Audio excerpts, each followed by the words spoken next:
അപ്രതീക്ഷിതമായിട്ടുള്ള ഒരു വലിയ വിജയമാണ് ബി.ജെ.പിക്ക് ഇപ്പോൾ നേടാൻ സാധിച്ചിട്ടുള്ളത്.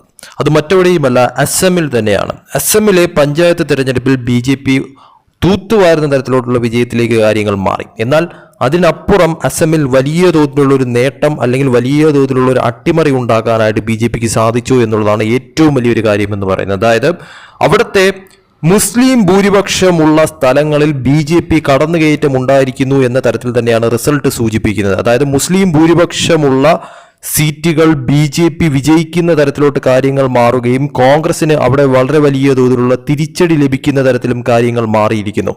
വിശദമായി പറയുകയാണെങ്കിൽ കാച്ചാർ, ഹൈലകണ്ടി, ശ്രീഭൂമി എന്നീ സ്ഥലങ്ങളിൽ ബറാക് റാലിയിലെ ഗ്രാമീണ തെരഞ്ഞെടുപ്പുകളിൽ ഭാരതീയ ജനതാ പാർട്ടി പ്രബല രാഷ്ട്രീയ ശക്തിയായി ഉയർന്നു വന്നിരിക്കുകയാണ്. ശ്രീഭൂമി പഞ്ചായത്ത് തെരഞ്ഞെടുപ്പിൽ വൻ വിജയമാണ് ബി.ജെ.പി ഇപ്പോൾ നേടിയിരിക്കുന്നത്. അയൽ ജില്ലകളായ കാച്ചാർ, ഹൈലകണ്ടി എന്നിവിടങ്ങളിൽ ഗണ്യമായ മുന്നേറ്റം നടത്തുകയും ചെയ്തിരിക്കുകയാണ് ഇപ്പോൾ ബി.ജെ.പി. ശ്രീഭൂമിയിൽ 2 ദിവസത്തെ വോട്ടെണ്ണലിന് ശേഷം ശ്രീഭൂമി ജില്ലാ പഞ്ചായത്ത് തെരഞ്ഞെടുപ്പിൽ ഭാരതീയ ജനതാ പാർട്ടി ബി.ജെ.പി വ്യക്തമായ വിജയിയായി ഇപ്പോൾ ഉയർന്നു വന്നിരിക്കുകയാണ്. അതായത് 16 ജില്ലാ പരിഷത്ത് സീറ്റുകളിൽ 11 എണ്ണവും നേടിയിരിക്കുന്നു ബി.ജെ.പി. കോൺഗ്രസിന് തിരിച്ചടി ലഭിച്ചിരിക്കുന്നു. 5 എണ്ണം മാത്രമേ അവിടെ നേടാൻ സാധിച്ചിട്ടുള്ളൂ എന്നുള്ളതാണ് യാഥാർത്ഥ്യം എന്ന് പറയുന്നത്. മുസ്ലിം ഭൂരിപക്ഷമുള്ള ഒരു സ്ഥലം കൂടിയാണ് എന്നുള്ളതാണ് ഏറ്റവും ഹൈലൈറ്റ് ആയിട്ട് കാണേണ്ട ഒരു കാര്യമെന്ന് പറയുന്നത്. ബറാക് താഴ്വര കാവിയായി മാറിയിരിക്കുകയാണ് ഇപ്പോൾ. ശ്രീഭൂമി ആയാൽ പോലും തൂത്തുവാരിയിരിക്കുന്നു ബി.ജെ.പി എന്നുള്ളത് എടുത്തു പറയേണ്ടി വരും. ഹൈലകണ്ടിയിലെ കാച്ചറിലും ബി.ജെ.പി മുന്നേറ്റമാണ് കാണാൻ സാധിക്കുന്നത് തന്നെ. അതായത് 8 ജില്ലാ പി.സികളിൽ ബി.ജെ.പിയും കോൺഗ്രസും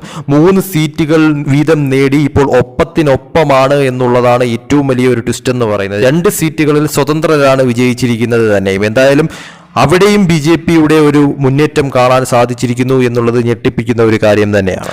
കാച്ചറിൽ 25 ജില്ലാ പഞ്ചായത്ത് സീറ്റുകളിൽ 16 സീറ്റുകളിലും ബി.ജെ.പി മികച്ച വിജയം നേടിയിരിക്കുകയാണ്. ജില്ലാ പരിഷത്ത് രൂപീകരണം ഉറപ്പാക്കിയിരിക്കുന്നു. മറുവശത്ത് കോൺഗ്രസ് ആണെങ്കിൽ 7 സീറ്റുകൾ മാത്രമേ നേടാൻ സാധിച്ചുള്ളൂ. ശേഷിക്കുന്ന 2 സീറ്റുകളിൽ വിജയിച്ചിരിക്കുന്ന സ്വതന്ത്ര സ്ഥാനാർത്ഥികളും കോൺഗ്രസിൽ നിന്നുള്ളവരായിരുന്നു. മുസ്ലിം ഭൂരിപക്ഷമുള്ള സീറ്റുകളിലാണ് ഇപ്പോൾ ബി.ജെ.പിയുടെ വലിയ തോതിലുള്ള ഒരു മുന്നേറ്റം ഇപ്പോൾ അസമിൽ കാണാൻ സാധിച്ചിട്ടുള്ളത് എന്നുള്ളത് കോൺഗ്രസിനെ പോലും ഞെട്ടിപ്പിച്ച ഒരു കാര്യമായി മാറിയിരിക്കുന്നു എന്നുള്ളതാണ് ഏറ്റവും വലിയ ട്വിസ്റ്റായിട്ട് നിലനിൽക്കുന്ന കാര്യമെന്ന് പറയുന്നത്. എന്തായാലും വരുന്ന നിയമസഭാ തെരഞ്ഞെടുപ്പിന് മുന്നോടിയായിട്ട് നടന്ന ഈ ഒരു പഞ്ചായത്ത് തെരഞ്ഞെടുപ്പിൽ ബി.ജെ.പിയുടെ എല്ലാ അർത്ഥത്തിലുമുള്ള ഞെട്ടിക്കുന്ന ഒരു വലിയ തോതിലുള്ള വിജയമാണ് ഇപ്പോൾ അസമിൽ സംഭവിച്ചിരിക്കുന്നത് എന്നുള്ളത് യാഥാർത്ഥ്യമായി മാറിയിരിക്കുന്നു. കോൺഗ്രസ് എല്ലാ തരത്തിലും, അതായത് മുസ്ലിം ഭൂരിപക്ഷമുള്ള സ്ഥലങ്ങളിൽ പോലും ബി.ജെ.പിയുടെ ഒരു കടന്നുകയറ്റം ഉണ്ടായിരിക്കുന്നത് കോൺഗ്രസിനെ സംബന്ധിച്ചിടത്തോളം വലിയ തോതിലുള്ള ഒരു തിരിച്ചടിയായി മാറിയിരിക്കുന്നു. എന്തായാലും പഞ്ചായത്ത് തെരഞ്ഞെടുപ്പിൽ ഈ ഒരു വിജയത്തോടു കൂടി തന്നെ അസം മുഖ്യമന്ത്രി പറഞ്ഞിരിക്കുന്ന കാര്യമെന്ന് പറയുന്നത് വരുന്ന അസംബ്ലി തെരഞ്ഞെടുപ്പിൽ ബി.ജെ.പി